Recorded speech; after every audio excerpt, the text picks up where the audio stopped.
Welcome to Strip Cover, where we squeeze the bigger picture out of literature. I'm Adrian Ford. And I'm Dalton Gentry. Just calling it at that point. Done. We're a few seconds into the video now. I think hit the like button if you like this sort of thing. Maybe hit subscribe if you're not. I feel like at this point you just want to milk it. Like if I get an extra 20 seconds, I don't have to talk about it. It's fine. It's fine. This is Adrian Reads Harry Potter. Harry Potter and the Half-Blood Prince, Chapter 17 and Chapter 18. Yeah. A little bit of a rundown here. Chapter 17 is a sluggish memory. Harry returns to Hogwarts, and we go back to memory hopping with Harry and Dumbledore. We witness one of Voldemort's first victims, and then we get to go to an altered memory with Professor Slughorn, that he's altered and made a little foggy. And we get the notion of Horcruxes first brought up. We're going to be talking a lot about Horcruxes, so I hope you're ready for that. Chapter 18 is Birthday Surprises. The students are learning to apparate. Harry confronts Slughorn about the Horcruxes. Ron gets drugged, and then maybe poisoned. Something goes a little awry. Yeah, I wasn't sure what happened there. Okay, we'll get to there as well. Okay. You got a point you want to start with that? No. So the Half-Blood Prince is either Snape or Harry's mother. Okay. But because, well, I mean, Prince, it's not going to make much sense for it to be a woman unless there's something else at play there, I'm not sure. But the way J.K. Rowling writes is the way a small child lies. She tells on herself, and then she goes immediately into backtracking. Okay. So there's a scene, now I'm going to look stupid if it's not Snape, but there is a scene where Harry remembers they're mixing the potion, and Harry remembers Snape had said the, whatchamacallit, from the goat's kidney. A little stone. A little stone will reverse a potion. And yes, works as an antidote. Yeah. But what's happened there is he's looking for the Half-Blood Prince, looking for the Half-Blood Prince, looking for the Half-Blood Prince. The Half-Blood Prince had written, oh, just give them a such and such stone. Shove it down their throat. Shove it down their throat. And then he remembers Snape said the same thing. And then, to backtrack, a couple pages later, much is to do when Slughorn finds the cheeky little bastard holding one of them. And he says, oh, your mother. Your mother used to do the same thing. He got this straight from his mother. I don't know. I think J.K. Rowling told on herself, realized she told on herself, and then did some backtracking. Okay. That is a Bezor or a Bezor? Bezor, yeah. I don't know if that is biologically a thing, like a stone in a goat's stomach or something like that. It could be. Sounds like a kidney stone. Could be. I don't know if that's a magical term or a biological term, but hey, it's a thing. But okay, I see where you're going there. That's always one of my points lately. Anytime we bring up the idea of the Half-Blood Prince, is I want to try to get Adrian's thought this week. Who is the prince? So we are going to probably continue with that for a bit longer. I think people seem to like seeing where you're going with this. However, I think we should start at the very top here. Let's talk about the memories that we got to witness with Harry and Dumbledore. The memory of Voldemort and the memory of Voldemort and Slughorn. Any of those two really strike anything with you? Got any questions about or any things you deduced from that? I hate to keep going down this road. I hate to keep going down the road. Who's his living relative that's left?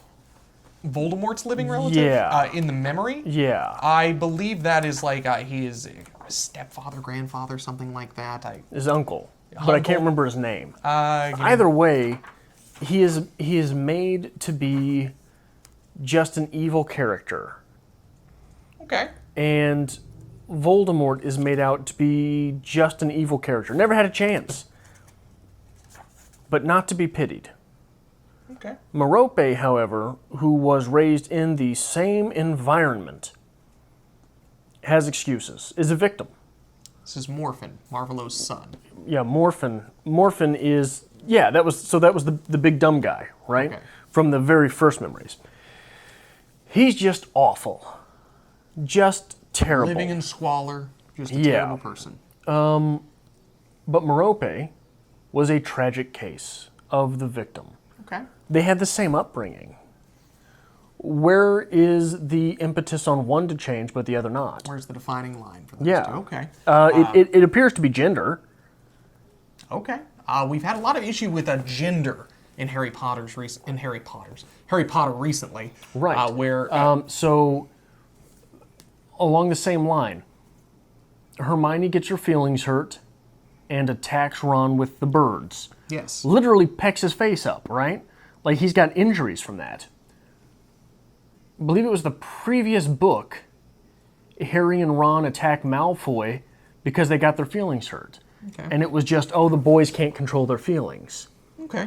The impetus was on the boys to not be the victim. yes. While and whereas a woman striking out is striking out with good reason and cause. And Hermione's definitely slipped in your canon of like favorite characters here because especially in these two chapters, she is just salty for no reason. Anytime she's around them, it's always just bitching about Ron and Lavender. It's just horrible. She's sulking and for no good reason. Right. No good reason, which is very interesting. Honestly, that memory with Morphin and Voldemort's Riedel at the time, not super impactful for us. It's just more of a preface here. We got to see Voldemort's first victim. Got a little more backstory about him. What we need to focus on with this is this memory between him and Slughorn, which has been altered by Slughorn. We know that for sure, and Dumbledore has tasked Harry with attempting to get the information as to why. But at one point, Tom Riddle in Hogwarts asked Professor Slughorn about Horcruxes. Right. And then even went as far to basically corner him later in his office and continue to push the question about Horcruxes. And Slughorn is attempting to cover something up here. Do we have any idea of what he's trying to cover? Do we have any notion of what maybe a Horcrux is? An educated guess? Anything along those lines? Because of the timing of that memory in relation to the other memory, Okay. one is forced to wonder if young Moldavort had used magic to influence Slughorn to tell him about it. Okay. Because that is how... So he convinced... Morphin? Morphin? He convinced Morphin that he had done those crimes. Remember? Yes. So it seems to me that maybe this was his new favorite trick. Remember, we get the line earlier in the books that, these spells are fads. They come and go. Maybe it is the fad with Moldavort that he's going around convincing people to do things, or I don't know. Maybe using some type mind of control. the Like that. Jedi mind trick. Okay. Okay.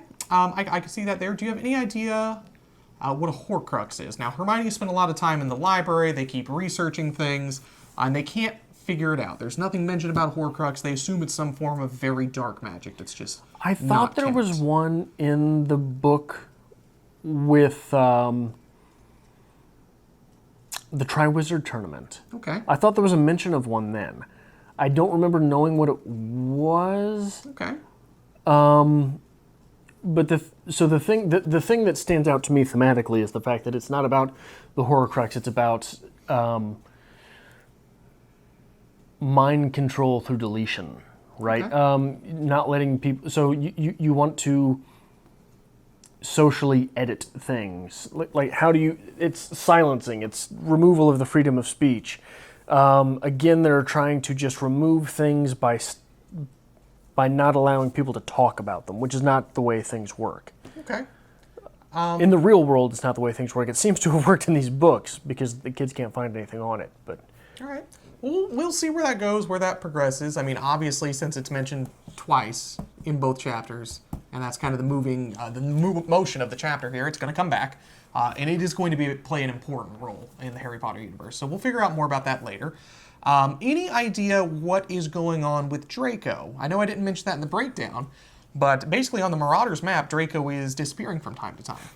He's nowhere on the map. He's not in Hogwarts. And Harry seems very obsessed with this, although Ron and Hermione are just kind of sloughing it off at this point. Any notion as to what's going on with Draco? I don't remember if when you're in the invisibility cloak, are you able to see yourself on the Marauders map? I believe so, yes. Okay, so it's not that. Maybe he is leaving the grounds. Maybe he's in the Forbidden Forest, because the Forbidden Forest isn't on the map, is it? Okay, I don't believe it is. No. So that's the last place that someone like Moldavort could be, isn't it? Like he can't. That's fair. The bad guy always dwells in the forest. That's a huge theme in literature. But we are for sure... And that's where he was in the first book, right? Yeah, feasting on the unicorns. Yeah. We are for sure here at this point that Draco is disappearing somehow in the castle. Now, we are also getting apparition lessons, which are basically the wizard's driving test. Right. You can go from one point to another. We get some weird stuff going on there with basically disembodiment. Is where, you go here, but the whole body didn't make it, so your leg's over there. Yeah. Dark stuff going on with that there, but it seems to be very common practice in the wizarding world. So the assumption is led to believe that possibly Malfoy has already learned how to apparate, and he's figured out how to apparate in and out of the castle. Because it is mentioned many times that it is impossible to do except in the Great Hall for 1 hour. Right. So we'll see what's going on with that there. Obviously there's something, or else we wouldn't be reading about it. But nobody seems too concerned about it right now except Harry. Yeah, I don't think he's apparating. I think that is going to be the conclusion to which Harry Potter comes, and he's going to keep getting it thrown in his face. He can't apparate, he can't apparate, he can't apparate. Okay. So I think there's something else probably going on. But the secret room. Okay. When they were in the secret room, they weren't on the Marauders map, were they? No, they weren't. So it could be using the Room of Requirement, I believe it's called. Or another Room of Requirement? Or... It's been a while. Been a while since I've had to use that. I may have missed those books. Yeah. I believe I don't... You were here for that, weren't you? Towards the end of it with Dumbledore's army, but not the beginning of it. So that might be why it's a little fuzzy right now. That's okay. No big deal. So Harry does confront Slughorn about these Horcruxes, and he gets incredibly defensive to the point where he doesn't talk to Harry anymore. Doesn't invite Harry to do anything anymore. He just completely shuts him out of his world. Shuts everyone out, doesn't he? He doesn't have the party the next week, or... So we are under the impression here that Slughorn is hiding something, and that is something that Dumbledore said. I believe he's hiding it, but he's a very clever wizard. So, Harry, I need you to somehow ruse him. I, the all-powerful, can't do it, because he'd expect that. So he does it in the least sneaky way possible. Yeah. So, hey, this Horcrux thing, do you know anything about us? Yeah. He's like, well, you're like, oh, go find out about this. He's walking up and be like, hey, what the fuck's this? Hey, Dumbledore told me to ask you. Yeah. And it's even mentioned that Slughorn's like, Dumbledore put you up to this, and he's like, yeah, I'm his right-hand man. I made him cry when I told him that. Which is a weird, weird scene. Yeah. Okay. Yeah, I don't have anything for it. It's just weird. Okay. All right. Why do you think... Are you under the impression that Voldemort has altered this memory, or are we going with the fact that Dumbledore is saying that Slughorn did it? Or who do we think actually altered the memory? Slughorn or Voldemort? Or someone else, perhaps? I think it's Slughorn. Okay. I have no reason not to believe that much. At the beginning, so when in the memory, I thought that what was going on was, because you keep seeing that thick cloud. Yes. I thought that was his mind being altered. Oh, okay. But I guess not. I don't know. Okay. Obviously, Diddley Door would have recognized that. Okay. So why would you feel that Slughorn would have the need to alter a memory like that? Because he probably explicitly told Moldavort what a Horcrux was, how to use it, what to do with it. Okay. Maybe if it is an item, maybe he got the item from Slughorn. I don't know. You don't know? I don't know. Anything you want to touch on in this in-between before I continue to move on? There's usually one Adrian point that he just wants to bring up per video. Do you have anything this week? I tried to play it low-key this week because I don't want all the videos to become the same thing, just me bitching about J.K. Rowling being a super hypocrite. Okay. Because that's what's going on here, and that's what's pissing me off every time I read this, is the hypocritical nature of things. And in this, how the female characters seem to be such victims. Okay. Such victims. And all of the impetus for change has to be from the male characters. And somehow through this, J.K. Rowling is assuming that she's painting strong female characters. Okay. Definitely. Yeah, that's a thing. I'm trying to think of an instance or anything in the future where we get just a very strong, powerful female character. And, well, not even that. Just, so think back. Think back and tell me of something that goes wrong with a female character that she overcomes and is not victimized, or some time where a male character is the victim. Maybe I'm completely missing out. Okay. It's possible it's in there. I've shut a lot of these books out of my memory, but I don't think anything's going on there. Okay. I think that what's going on is men are bad guys and women are victims, and that seems to be the way these novels are written. That seems to be what she's going for, honestly. It really does, and I'm willing to be proven wrong. Okay. Don't twist it. I'm willing to be proven wrong. Well, and even with the whole thing about love potions pop back up. Yes, and we're gonna have to talk about love potions again. I know we are beating a dead horse with this subject, but it's in the text. We got to talk about it again. But where is the punishment for love potions? There really isn't. You're mind washing someone. Where are the adults on this? The girls just get it in their fancy that someone belongs to them, and they do their best to claim them. Yeah. Now, in the chapter Birthday Surprises here, Ron is going through his birthday presents, and he's just come of age. He's a man now. He's 17, so it's a good birthday. I wish my 18th birthday was like that. Not so much, but whatever. And in the fury of presents, he accidentally eats the box of chocolates that Romilda had given Harry that contained the love potion. So we take him to Slughorn, because Slughorn can fix this. And Slughorn even, as the adult, as the, professor, he's like, oh, love potions, you kids. Yeah. No big deal. So they are seen in a very different light.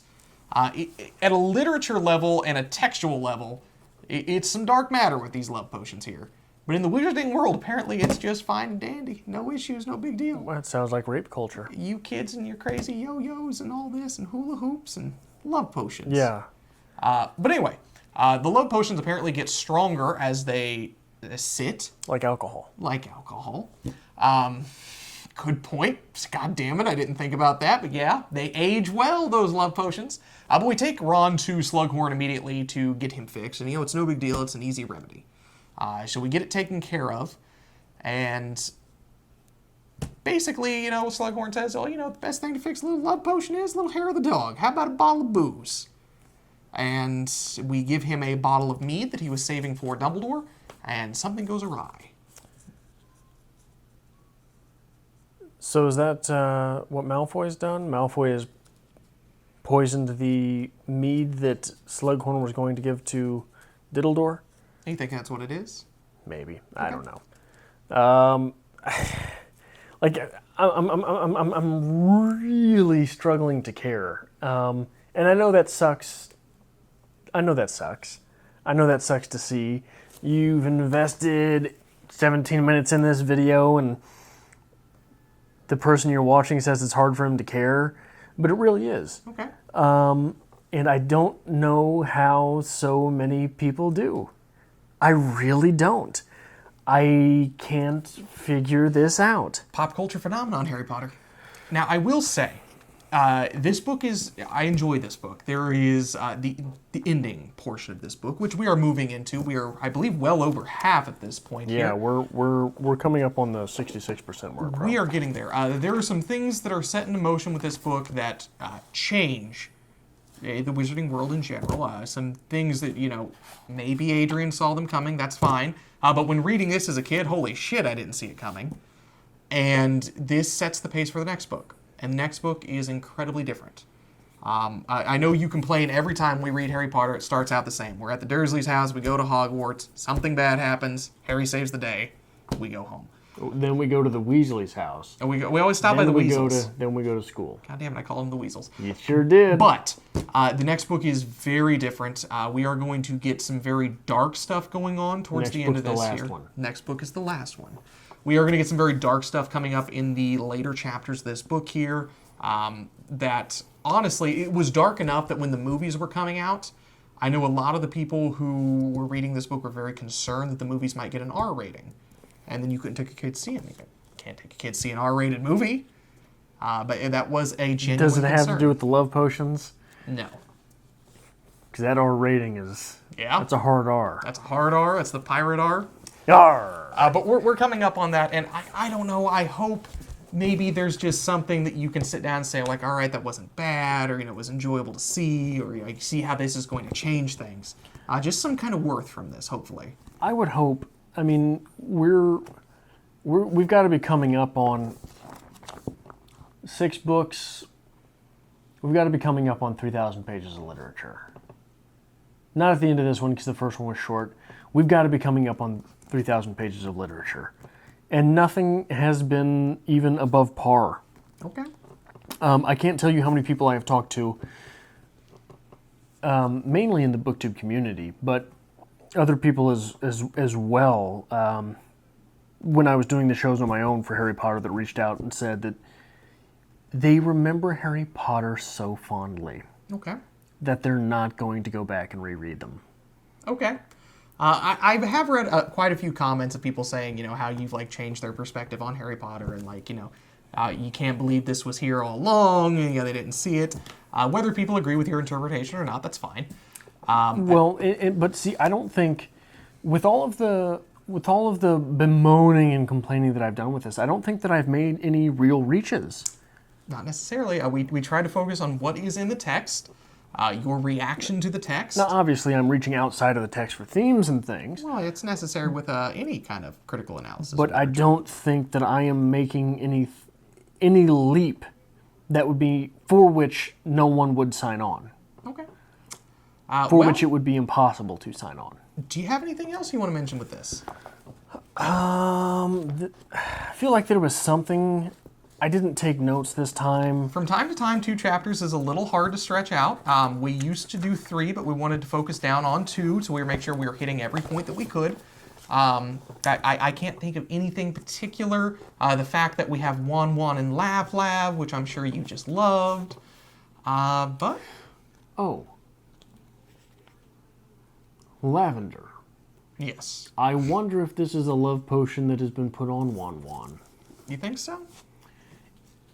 If it is, well, we got a few chapters ago that Lavender, who... Black actress in the movies? I don't remember. No, I don't think so. Could be wrong. That was one of the characters that I thought might have Yes. been black through the reading. Is not black because of her hands. Now, if that is a misreading, because her hands were mistaken for Ron's. Ron obviously white. Someone did bring up a good point in the comments on that a little later on, that these characters are in wizard school. They wear robes. Robes have long black sleeves.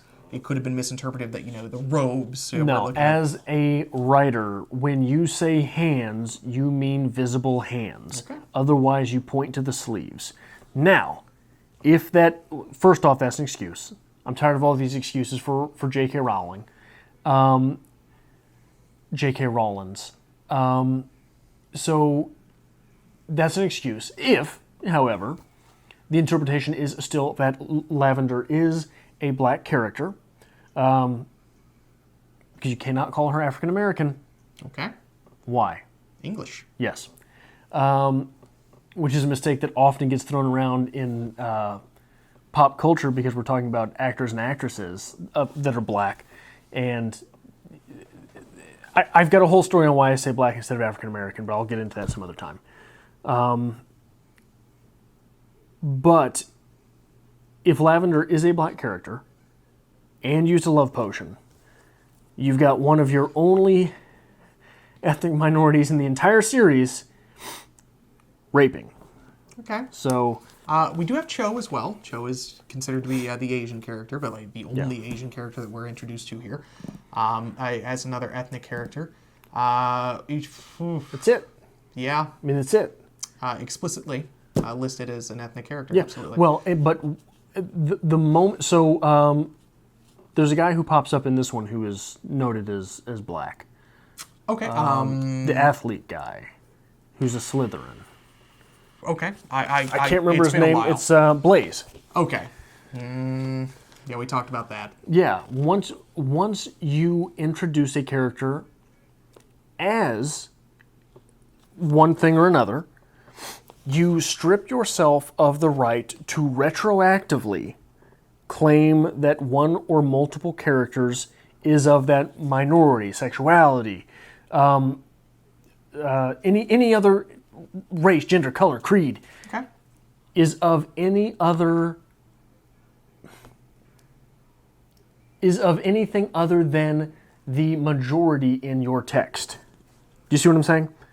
Okay. Once you introduce a character as black, you cannot then retroactively say, oh yeah, well, Lavender was black too, I just didn't tell you at the time. Okay. It's a jumping ahead thing, but it's not really jumping ahead. And, like, it's not going to spoil anything for you.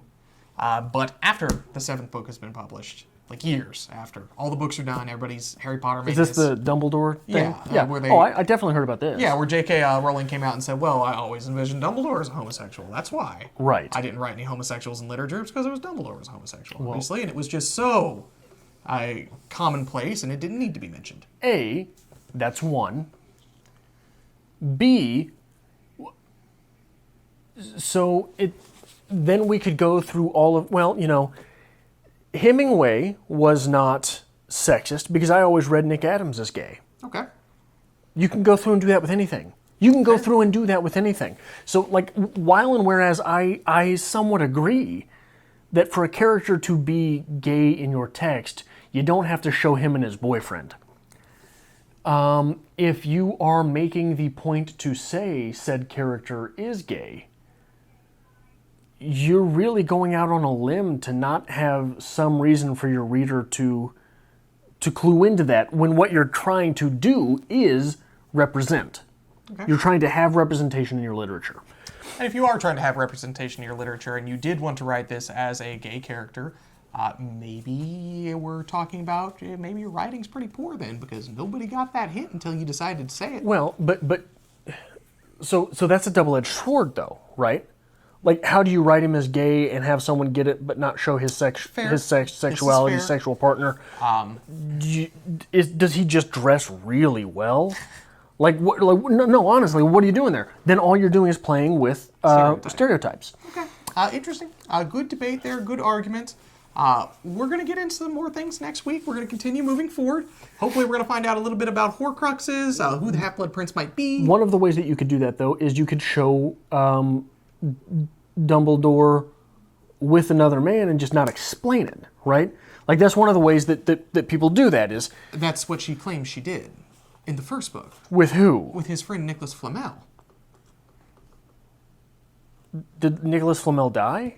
He was just a legend, or that... Then where is he going forward? So, no... We'll get into it a little bit more, a little bit later. Anyway, we will be back next week with Adrian Reads Harry Potter, Harry Potter and the Half-Blood Prince. We will do chapters 19 and 20 next week. As always, if you have a comment, please leave it in the comment sections down below. I am the only one who checks those comments, so if you have any spoilers, please feel free. I will filter them before I deliver them to Adrian.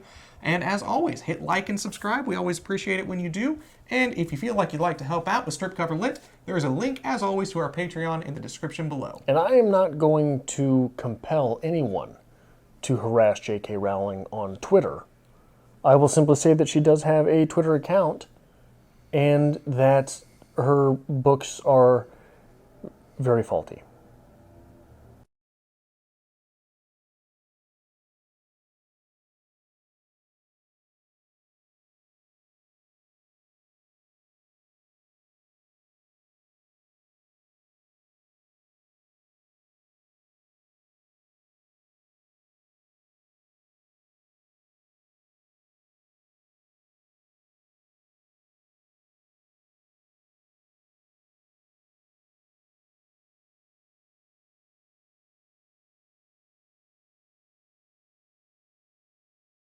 Oh, I sing on the top of the cupcake.